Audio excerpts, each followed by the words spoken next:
के प्रवक्ता है राकेश जी, मामला फंस गया है क्या घोषणी में? जी, मुझे लगता है आपके यहाँ से कुछ फोन में समस्या है, आपकी आवाज में सुन नहीं पा रहा हूँ। मैं ये जानना चाहता हूँ कि घोषणी में क्या भारतीय जनता पार्टी फंस गई है? नहीं, बिल्कुल नहीं। भारतीय जनता पार्टी बहुत मजबूती से वहां चुनाव लड़ रही है और जब परिणाम आएंगे तो परिणाम स्पष्ट कर देंगे कि भारतीय जनता पार्टी एक बहुत आसान, सरल और एक बड़ी जीत की तरफ जा रही है। भारतीय जनता पार्टी के जीत के जाने के पक्ष में जाने के कई अलग अलग कारण हैं और उनमें एक बड़ा कारण आज आपको एक नई घोषणा से साफ साफ होता हुआ दिखाई पड़ेगा कि आज प्रधानमंत्री जी ने रक्षाबंधन के अवसर पर इस देश की महिलाओं के लिए विशेष तौर पर एक तोहफा देने का काम किया है। जब सामान्य व्यक्ति के गैस सिलेंडर के दाम में 200 रुपए और उज्ज्वला गैस कनेक्शन धारकों के लिए 400 रुपए तक की छूट देने का काम किया है।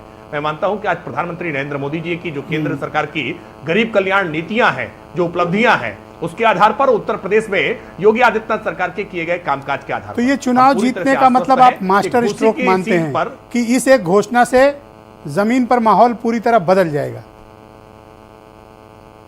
नहीं, मैं केवल एक कोई कारण नहीं है, मैंने कहा ना, एक ये आज बहुत ताजा तरीन नया कारण उत्पन्न हुआ है। बाकी भारतीय जनता पार्टी आज जितनी ताकतवर स्थिति में है वो गरीब प्रधानमंत्री जी की गरीब कल्याण नीतियों के कारण, आज जो हमने सामान्य जन के जीवन में जो परिवर्तन लेकर के आए हैं उन परिवर्तनों के आधार पर, और विशेष करके उत्तर प्रदेश के मुख्यमंत्री जो अहर्निश लगातार काम कर रहे हैं जनता के लिए, उनकी सुरक्षा के लिए, जनता में आज जो प्रशासन उन्होंने जिस तरह का लागू करने का काम किया है, आज जिस तरह की बिजली की आपूर्ति वहां प्रारंभ हुई है, इन सारी बातों के आधार पर हम आश्वस्त हैं। और दारा सिंह चौहान को लेकर घोषणी में उनका अपना एक बड़ा हिस्सा है लोगों का जो नाराज है उनसे, उनके पाला बदलने से। बीजेपी के लिए दारा सिंह चौहान की छवि थोड़ी परेशानी का कारण बन रही है। आपने इसकी कोई काट खोजी है?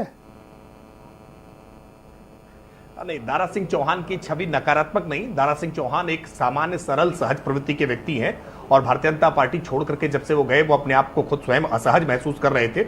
निश्चित तौर पर कुछ ऐसे स्थानीय कारण उस समय बने थे कि उनको पार्टी छोड़कर जाना पड़ा था, लेकिन सुबह का भूला शाम को घर लौट आए तो भूला नहीं कहलाता है। भारतीय जनता पार्टी के कार्यकर्ता बहुत ओज के साथ, जोश के साथ, उत्साह के साथ, और वहां की जनता दारा सिंह चौहान के साथ बहुत कनेक्ट रखती है। आप अगर पिछले ट्रैक रिकॉर्ड देखिए तो किस प्रकार से भारतीय जनता पार्टी के पक्ष में वहां पर फागू चौहान लगातार चुनाव जीतते रहे हैं। वर्ष 2012 का, 2096 का चुनाव हो, 2002 का चुनाव हो, 2017 का चुनाव हो और 2019 में विजय राजभर वहां से चुनाव जीत करके आए थे।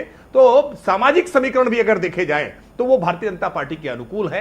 जातीय समीकरण जिसको समाजवादी पार्टी बार बार अपनी सबसे बड़ी ताकत बताती है, वो ताकत भी उनके हाथ से चली गई है। इस बार तो अरुण राजभर जी भी पैनल में बैठे हुए हैं। जी। प्रकाश राजभर जी की शक्ति भी हमारे साथ है। हमें पूरा विश्वास नहीं, तो मैंने कहा, मैं तो प्रशंसा की बड़ी विजय की तरफ जा रही है कि सेंटर स्टेज पे अगर कोई पॉलिटिशियन है, ओम प्रकाश राजभर। नहीं, मैं एक बात और ब्रजेश जी साथ पे जोड़ूं। आप देखिए बौखलाहट और परेशानी किस तरह की समाजवादी पार्टी की है। आपने अपने इंट्रो में इस बात को कहा, भूमिका में इस बात को कहा कि पहली बार रामगोपाल यादव घर घर जाकर के वोट मांग रहे हैं।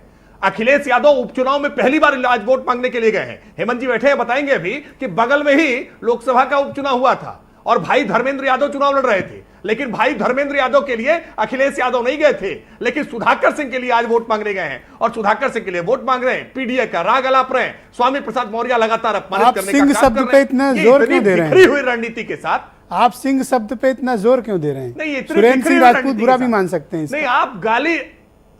नहीं, आप गाली देंगे और फिर कहेंगे सुधाकर सिंह को वोट दे दीजिए।